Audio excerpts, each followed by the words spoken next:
Hey everyone, welcome to the first episode of She's Busy podcast. I'm your host Katie, and today I'm here with Nicole Cargan, who's going to tell us a bit about her experiences trying to start up a business as a high school student.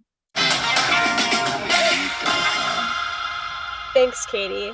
I'm Nicole. As she said, I'm a senior in high school, and I'm currently trying to start a jewelry business. I think jewelry is a really good niche to get into. I know it's really popular, especially among the early teenage girls. Yeah, that's kind of what I was thinking about, especially when choosing my niche, because I wanted to start with something, especially for my first business, something that I'm familiar with, something that I know who to target, who my audience is, how to advertise it to them. You know what I mean? Yeah, and I know going into stores in my early teenage years, near the checkouts, there would always be these different colorful bracelets, necklaces, everything. Like Pura Vida, oh yeah, that was one of the really popular ones. And do you remember the brand Loci? Oh, I always wanted one of those. I had one, and I was always curious, like, if it actually had mud in it. What was the point of it? Like, to balance between the highest point on Earth and then the lowest, it had mud from the lowest. And that was cool. And then also Kendra Scott recently has been really popular. Yeah. I think as we start to grow up, our tastes in jewelry change a little bit. Definitely. So that's kind of what I'm trying to balance between. I want to find something that,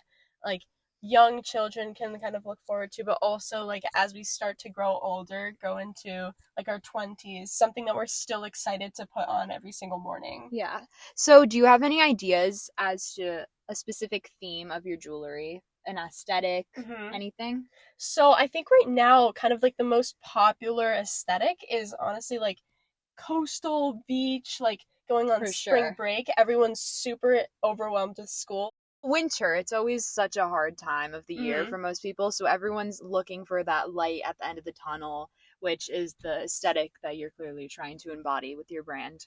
And I think especially I used Google Trends to kind of check what terms everyone was searching for, and I noticed like there's the different themes like minimalist jewelry, coastal, like bohemian, and I used Google Trends simply to kind of search up and see what people are interested in right now. And I saw surprisingly minimalist bohemian. No one cared about that. Right now everyone is interested in coastal and beach jewelry. It's fascinating. So, Nicole, could you tell us a little bit about how your business is going to work? Like, what platform are you selling on? How are you planning to gain profits from your business? Yeah. So this is essentially a drop shipping business. I mean, I'm working with the opportunities that I have at hand right now as a high school student. I understand that, like, kind of so drop shipping is essentially taking the products that one person makes and just kind of reselling them. Yeah. Some people would like to say that, they're connecting artists to... You're the middleman, basically. I'm essentially the middleman. And I think it's a good kind of start, especially as a senior in high school. There's not much I can do. Yeah, very limited opportunities. Yeah, I would genuinely, like, make my own jewelry if I had access to those materials and that possibility, but it's unfortunately not in the, like, realm of opportunity for me. Yeah, maybe one day. Yeah, hopefully. So the way that the system is going to work is essentially I'm going to source the product from an outside manufacturer, and they're a fulfillment service. So I'm going to connect that fulfillment service with my Shopify platform. Yeah. And that is going to allow me to kind of create this website, this storefront that is going to kind of be really appealing, hopefully, to all of my buyers. And then I can just market that one website across TikTok, Instagram, and any social media platform I can.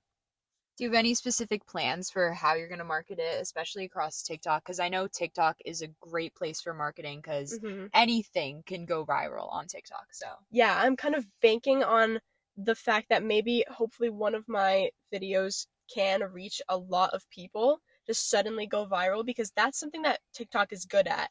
Simply one viral video can make the biggest difference. And honestly, I'm pretty sure that's how a lot of major businesses on TikTok have started. And then there's also TikTok Shop, Instagram Shop.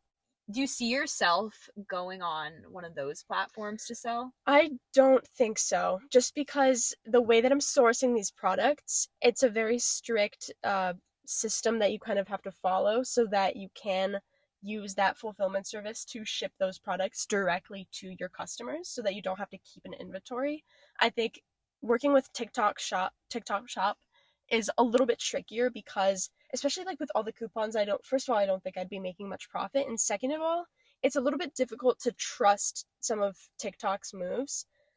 Well, the coupons, actually, I learned that TikTok's redistributing its wealth. So by providing these coupons, they're actually losing money on TikTok Shop in an attempt to draw more people to the app. So the coupons won't cause you a problem. But yeah, I agree that TikTok Shop might not be the best place for you to market your product.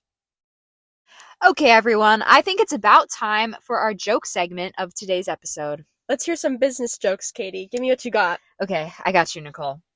Why did the Scarecrow start a business? Why? Because he was outstanding in his field.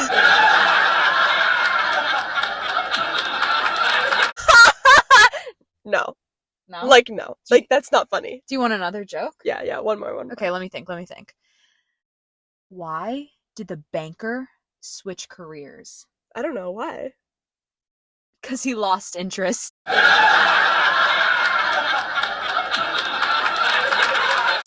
Okay, maybe that one is a little bit better, but still. You didn't even laugh this time. At least last time you pretended to laugh.